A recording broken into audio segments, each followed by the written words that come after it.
la ashhadu qul inna ma huwa ilahun wahid wa innani bari'un mimma tushrikun, ni na barranta daga abin da kuke hada Allah da shi a cikin bauta. Insha Allah gobe za mu ƙara bayani a cikin nan kafin mu ci gaba. Wato abin da yasa nake dan san lokaci, mutane biyu sun tura min wani bidiyo wanda na ga wani babban malami a ciki yana wani jawabi wanda abin da suke nunawa kaman da ni ake jawabi, kaman da ni ake to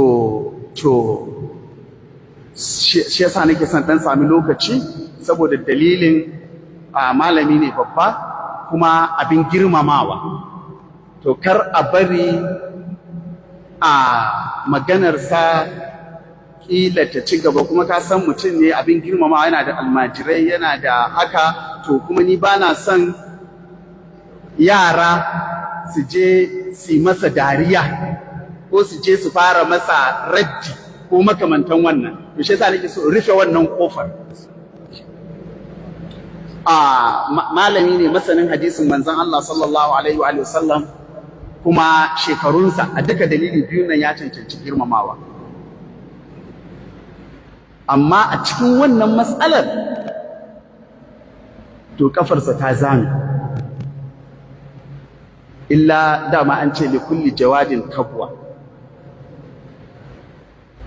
Matsalar ita ce Al-Qur'ani qat'iyyu thubut, watan duk ayan da ka gani a Qur'ani zaka rantsi da Allahn da babu mahalicci sai shi. Haka aka sauke wa manzan Allah. Ina fata an fahimta. Sai dai bambancin qira'at da riwayat, kuma wannan wani abu ne da masanan wannan fannin. Kuma daga cikin dalili mutawatiri ya zo mana. Sahabbai da dama, tabi'ai da dama sun ruwaita daga sahabbai da dama, su ma almajiransu da dama. Haka abin ya ta tafiya har ya iso gare mu, ko ba haka bane? To hadisi shi kuma kala biyu ne. Akwai hadisi mutawatiri wanda ya zo mana da irin wannan hanya, amma ba ya da yawa. Mafi yawan hadisai ba mutawatirai bane, watan ba su zo daga mutane da yawa har zuwa gare mu ba. Da yawa daga cikin zaka samu mutum daya ya ruwaita daga mutum daya ko biyu ko uku haka. A dalilin haka sai malamai suna ce ma hadisi irin wannan, ana ce mashi hadithul ahad. Suna kiran irin wannan hadisin zanniyu thubut, wato shi tabbatan shi zanni ne ba qat'i ba. Sabanin wancan ayan alqur'ani ko hadisi mutawatiri wanda yake qat'iyyu thubut. Duk da ba muna maganan amal bane, magana ne daban. To shin hadisin ahad yufidul ilma?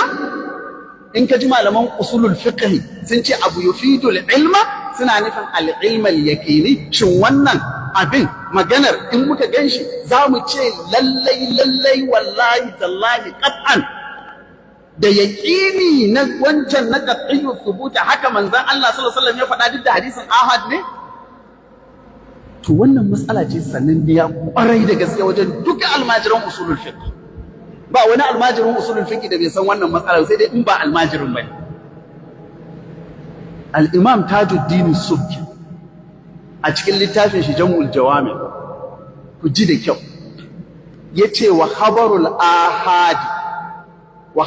ahad la yufidu al-ilma illa ma'a qarinatin. لا يفيد العلم إلا مع قرينة. وقال الأكثر